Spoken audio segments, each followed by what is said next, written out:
Thank you and a warm welcome. Come tomorrow, Tuesday, July 9th, South Sudan will celebrate 8 years of independence, but its government says there are no plans for any form of celebrations. And so the question is why? We'll give you a little bit of background.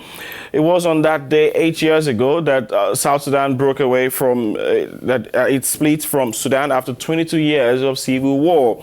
There were huge hopes that independence would bring peace. Today, almost 7 million people, more than half the population, are facing acute levels of conflict-related hunger, with 860,000 children likely to suffer from malnutrition, according to the Norwegian Refugee Council. And I'll leave you to give us some more, Ruth. As a reminder, Jerry, the youngest nation in Africa descended into civil war in 2013 when President Salva Kiir accused his former Vice President Riek Machar of instigating a coup d'etat.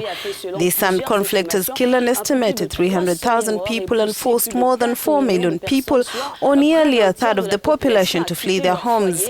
More than 5 years after the beginning of the violence, the calm is yet to return despite the signing of several peace agreements.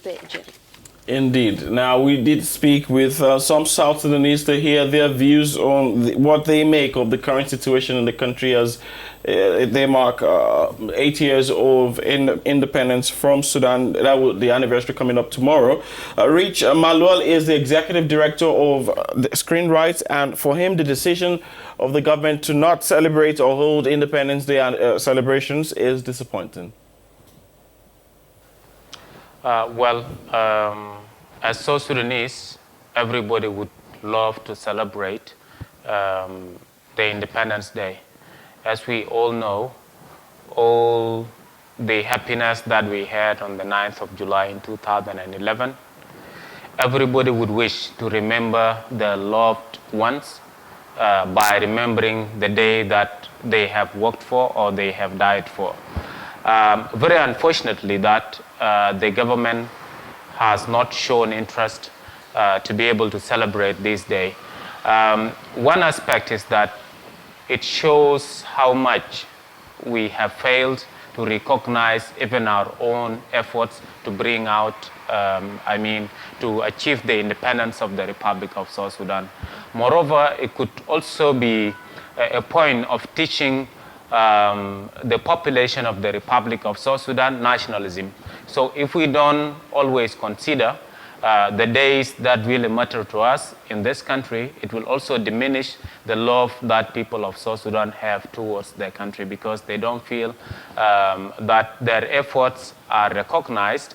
And not only that, we can be able to hear, for example, that huge money is going to so and so accounts, but then when it is a national thing to be done, and then there is no money for it. So this is an indication of failure in the beginning, and it is also an indication of lack of commitment from our leaders. A lot of frustration also on the part of David, who says he is disappointed by the government's explanations. When I actually reflect back to the word independence, it actually gives a clear picture of someone getting free from another bondage.